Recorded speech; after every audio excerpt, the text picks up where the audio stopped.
Here we ruddy go, ladies and gentlemen. You ain't so tough with that bad boy tuck. I'ma get it how I'm living, I'ma walk the walk.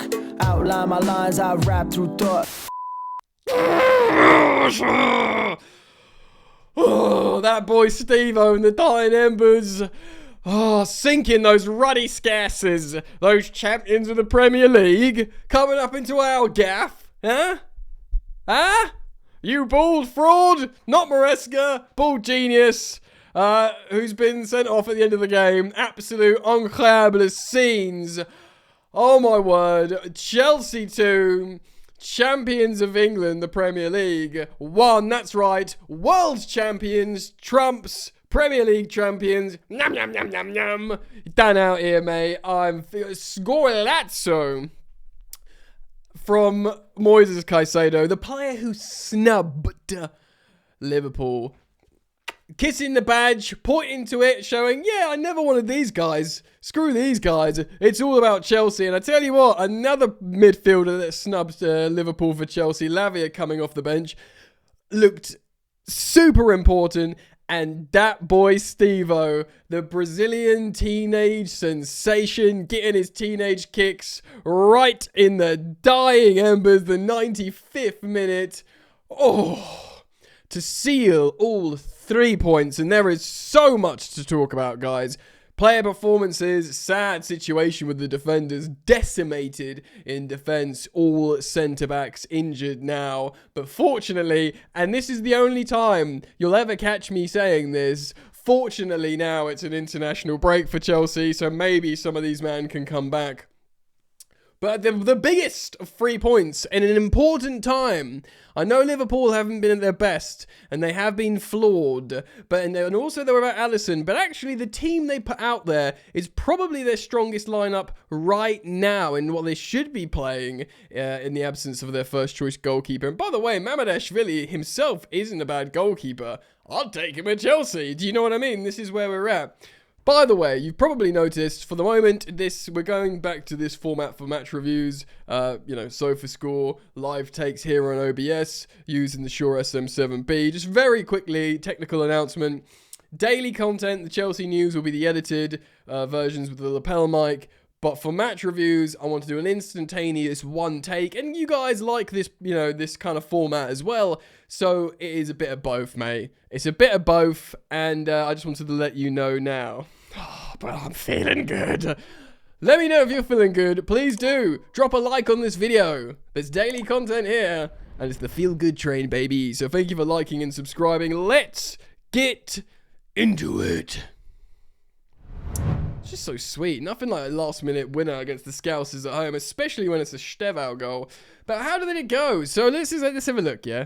So Mamardashvili in, as you can see, goalkeeper on the right-hand side for Alisson. Conor Bradley got absolutely haunted. He was spread on toast by Alejandro Garnacho. Kirkies and Konate and Van Dijk. Look at all these men. This like that Premier League winning centre-back partnership looking heavily flawed. A midfield pivot of McAllister and Gravenberch, and Szoboszlai playing in the midfield where they won the Premier League. This is what they're supposed to be doing.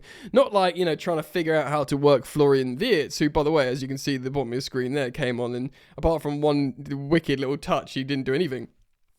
The best striker in the Premier League, apparently.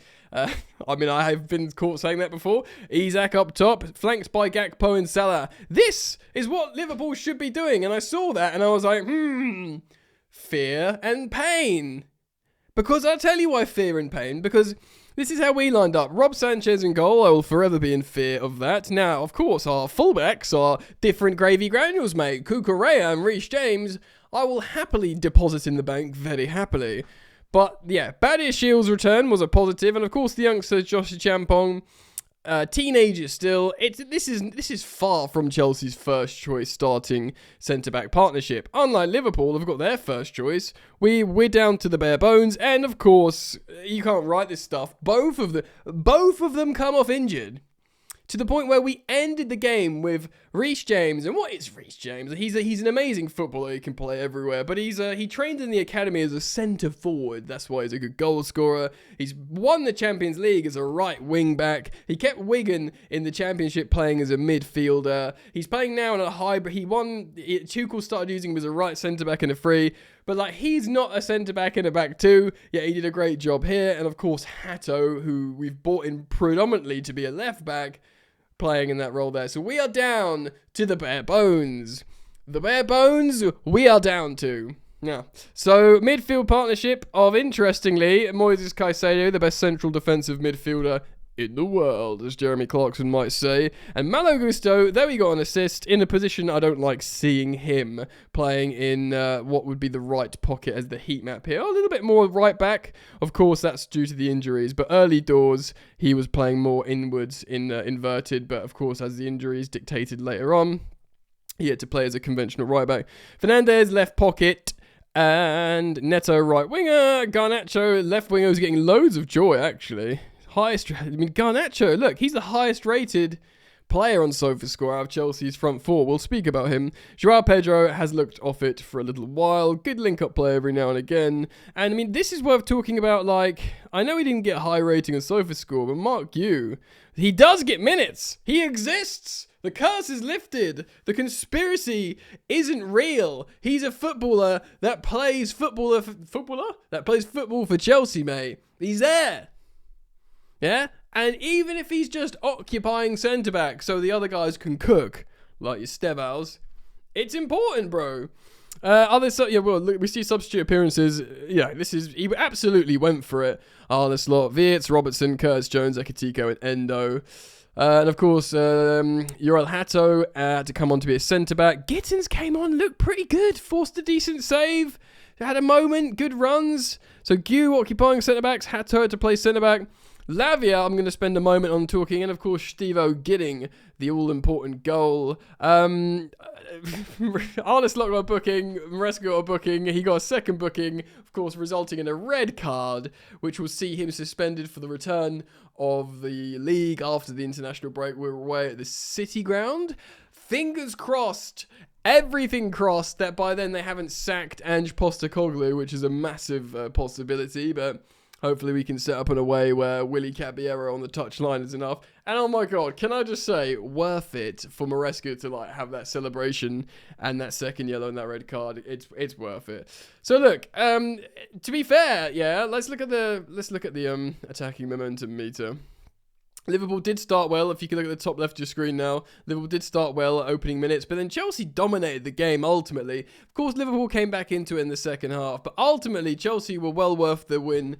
We'll look at the stats, but what I mean is field tilt, yeah? Chelsea, for a majority of the game, just very quickly. We scored that goal in the 14th minute, as you can see the bottom left of the screen there. Gusto got the assist, and Caicedo scores what can only be described a thunder C word, yeah? Absolute superb moves in the air. He's got 3 goals already, which is already his career best season, and we've just started October, so my guy's out to score goals, and we know he loves scoring bangers. So at this point, the eye test, what's the eye test telling us? Well, we've been playing right up in the half, we've been applying pressure, we've got the field tilt, Garnacho has got Connor Bradley on toast, he's already got him booked, and not only has he got him booked, he's already drawing fouls, so he's already walking that tightrope of getting sent off, to the point where he gets hooked at half-time by Arneslot, brings Szoboszlai into that right-back slot, which we've seen recently, who he gets booked later, possibly wrongly. And then, of course, Florian Wirtz can come into the midfield where Szoboszlai was playing. So Garnacho he was really cooking that left flank. He was an outlet. Kirkiez hasn't been good for Liverpool, period, this season. And generally we scored a goal and we're on top. That's what the narrative was telling us. But the stats I was worried about, guys. So if we look at the first half stats, yeah, this is from the first half. They had more possession, 51, but that's more. We scored the goal. It was 0.09. I don't know if that was the Caicedo shot alone. That might have even been less, or that might have been the Caicedo shot. That is nothing. That's not even 0.1 XG. They had 0. Best part of 6. They had 2 big chances to our nil. So this is what I mean. The eye test said we were playing really well. The stories, the narrative, pushing up into their half, holding the ball, scoring a wonder goal with a player who, was snubbed Liverpool. The narrative is there. Garnacho was really ripping into Conor Bradley. All the stories were there and feeling good. But I look at the underlying numbers and I go, ooh, this doesn't, it shows that, it basically shows really that essentially that front four, as much as, Fernandez presses really well, Neto's a hard worker, Joao Pedro's career started well at Chelsea, it's dropped off, I think he's tired, and Garnacho, as you can see, the highest rated out of the front four there, he was the biggest outlet, he was the biggest positive in that, first half.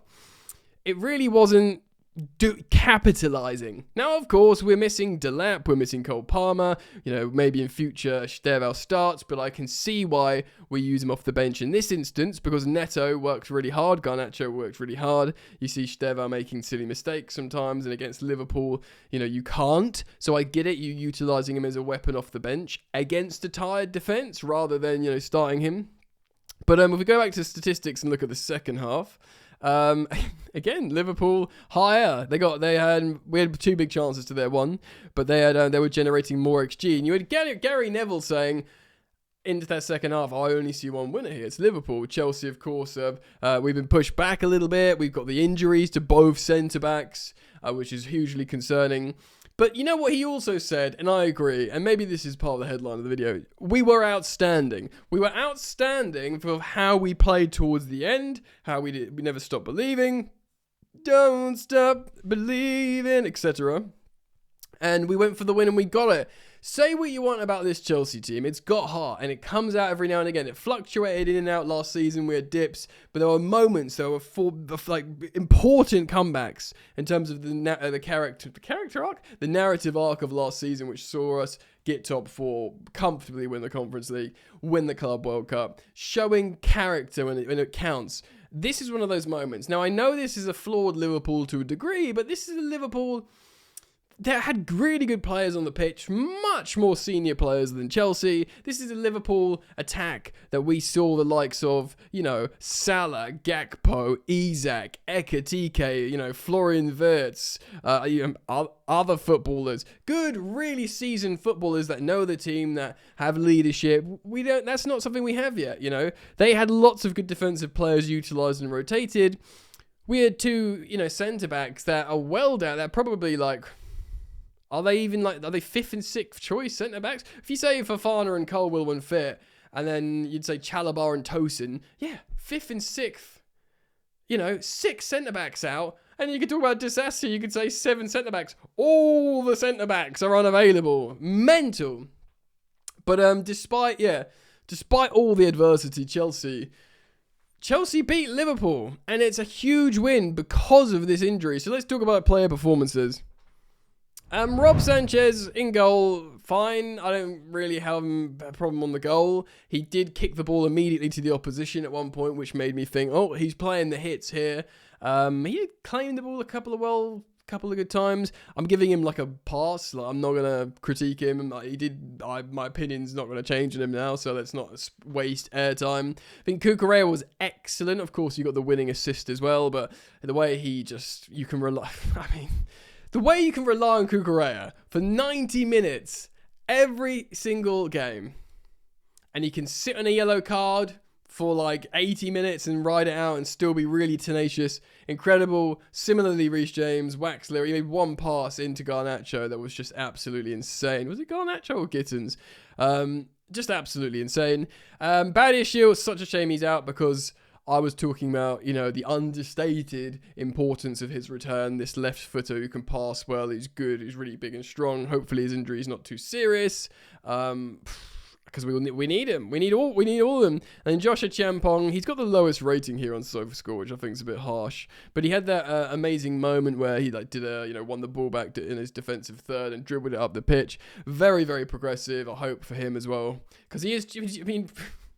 He is trusted, he is trusted. We could have seen this, him not feature in this game in terms of I don't know. You play Hato and Badiashile and Reece James as as right centre back.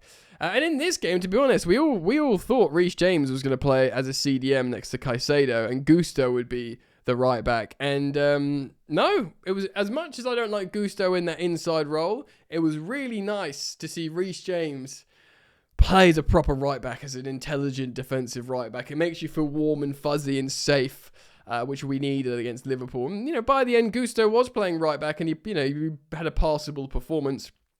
Caicedo, man of the match. It's been given on SofaScore to Marc Cucurella, but they were our best two players last season, Caicedo and Cucurella, and they were our best two players in this game. They are worldies. That alone, can I just say, thank you, Brighton. No matter what them muggy little seagulls do, man, if we're going to have players like this just dropping worldies on the regs for years to come, Caicedo and Cucurella, superb scenes. Enzo Fernandez didn't have the best day at the office, but he pressed well. He sort of, he covers an incredible amount of ground. He's important. Neto, similarly, very important. You can rely on him to just be a pressure release valve to come back and defend well. I think Joao Pedro's been off the boil. He needs rest, and I think he needs to play where Fernandez played today, and we need to see possibly Mark Gu play up top. Even if Mark Gu's just a B-Tech Liam Delap at the moment, there's something to be said about a guy just running up there and occupying defenders, so someone like Joao Pedro can actually play between the lines better. But I don't think he played particularly well, Joao Pedro, but he needs a rest. And Garnacho, I think Garnacho was incredibly positive. Genuinely, we'll speak about the subs in just a second, but I thought Garnacho was incredibly positive. He did well for Chelsea today, what he did well for Man United. He was an outlet. He was an outlet. The way he's always running behind, and he cooked Conor Bradley, and that's all you can ask for. Make your opposite fullback have a nightmare. He did that. Mission accomplished. It would have been nice for him to get a goal or assist, but I think he played very well. The best starter out of the front four, in my opinion. Now, let's run through the subs. Gu came on, was just a nuisance. It's what you want from him. He does exist, so let's utilise him. Hato had to come on in a difficult situation, but what it did mean was we had a left-footed, left-sided defender on the left, and then Reece James is a right-footer on the right. Of course, conventionally, their roles should be right back and left back, but they did it, so massive credit to both of them. Gittins, I thought, came on and looked very good. He's waiting for that goal or assist, that moment, but he's clearly very fast. He's clearly very technical. I listened to German football experts, and I think he's been awful for Chelsea so far, very bad. But like I've said here on the channel before, I listen to people who know a lot more about football than me, like Seb Stafford-Bloor, German football experts, saying, yeah, this kid's an amazing talent. Now, with the ball at his feet, he will do what Maresca wants. When he learns to do Maresca's tactics, he will have the talent to execute those moves. Do you know what I mean? And then, of course, the two probably most important off the bench, Stevao, because he's an amazing talent. He looked a threat. He's like Cole Palmer because he moves instinctively. Towards the end, before he scored the winner, there was moments where the fullback and the 8 wasn't doing what he wants, and he wasn't putting his arms up and gestating and that. He was just re-moving his body. You can see if a Cole Palmer's there or another player on the wavelength, maybe like an informed Joao Pedro, they move the right places, they link up. But he doesn't see, that instinctive correct passing lane isn't there. I'm annoyed now. He literally just recalibrates and moves really quickly. He's an incredible talent. He's brave. He's not this dainty, tiny little Brazilian guy who's not going to get stuck in. He'll go where it hurts. He'll score the winner. And what can you say? He's an absolute superstar. And I've got to give massive shout out to Romeo Lavia. I've been saying it. A lot of you have given me stick for it, but he can be transformative to the side. The way he can break lines with both passing, turning on the receiving the ball on the half turn, and also dribbling out of the press. He's like a kind of prime Mateo Kovacic profile, I think, but better. And that is Mateo Kovacic has won Premier League with Man City, Champions League with Chelsea, you know, loads of stuff in the squad for Real Madrid and played for Inter and other, you know, great clubs. Amazing career and for Croatia, but Lavia's, like, you had Cole Palmer the other day on that Versus interview. He said he's the most underrated footballer. He said, name who's the most underrated footballer. He said Romeo Lavia. Straight away. Like, you know, with his chest immediately. Romeo Lavia, in, like, what we saw today where Gusto was playing, you start Lavia there if he's fit and good to go, and we tear apart this Liverpool team. Maybe that's a bit hyperbolic, but I'm feeling good. What a lovely way to end this segment of football and go into the international break. Let me know your thoughts. Thank you as always for supporting the content, for liking and subscribing. Back to the news format style videos tomorrow, so do keep it locked. Turn the bell on when you subscribe. And I'll see you back here soon. Peace.